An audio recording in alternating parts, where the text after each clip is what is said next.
Hello, friends of Golf Course Quality Fertilizer. Well, you didn't think we'd be talking about turf in the middle of this snow and all this stuff, but being a turf nerd, we have all these understandings that most people don't even think about. I felt it was really important to at least explain what you're going to be up against when the snow does finally disappear, and what's still going on underneath our snow while it's going, and why is it that way. So first off, I don't know if you remember this, but the turf was still really green and growing, and the soils were still pretty darn warm when we ended up getting all this snow. And snow works fantastic as an insulator, and it still allows the sunlight to get through and actually warm up the surface still. So you're gonna have some really interesting things coming up. And this is also kind of gonna go to the point that, no matter what you do, unless you're using some sort of fungicide, you're not going to prevent these snow molds and things like that by shortening your height or all these other things you can try to do, right? You can do the best you can, but at the end of the day, the way nature is, it's in charge, and it doesn't matter what we do. So first off, let's talk about what I am talking about, like see what we're talking about here. So we're going to remove the snow here in a spot. And what you're going to notice is that the grass is still really green. It's not dormant underneath this snow. Isn't that crazy? All right. We're also going to notice something else when we come over here, is that the ground is not frozen. Look at how easy that pushed straight in. So it means that it's not 32 degrees. Let's find out what the temperature is. All right, so we'll let that kind of go down, and I'm going to talk about some other stuff here.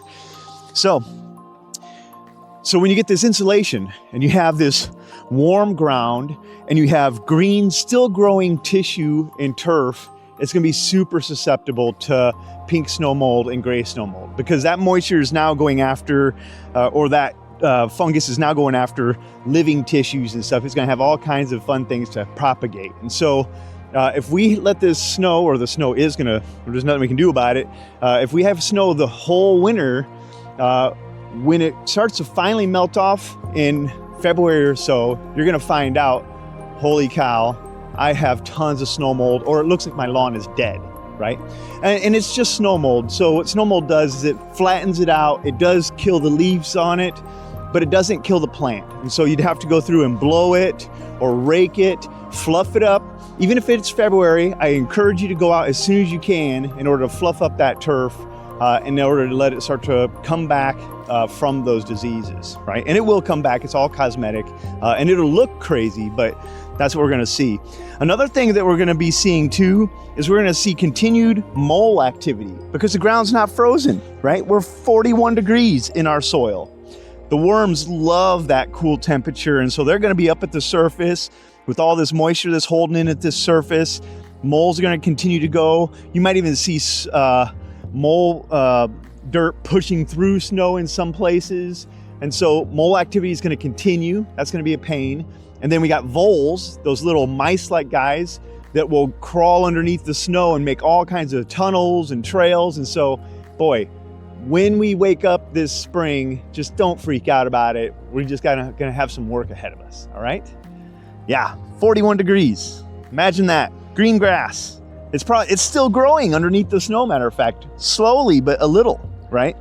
And so, the only thing that could save us from this situation is if we do get a full meltdown and it gets cold enough to kind of freeze the ground and kind of let the ground dry a little bit and then snow again, then we might be back in check, but we'll probably still get some snow molds. But yeah, very interesting stuff. Do you have any other questions, Rachel, about this interesting start of our winter? I think you about covered everything. Great. Except for just want to help people out. That's right. So just make sure that you get out as soon as you can when the snow melts off. And this might be 4 months from now. I don't know. Let's hope it's not 4 months from now. No. But, it could be at least a few months before we can get out in the yard and try to clean things up. So, all right. Thanks for listening.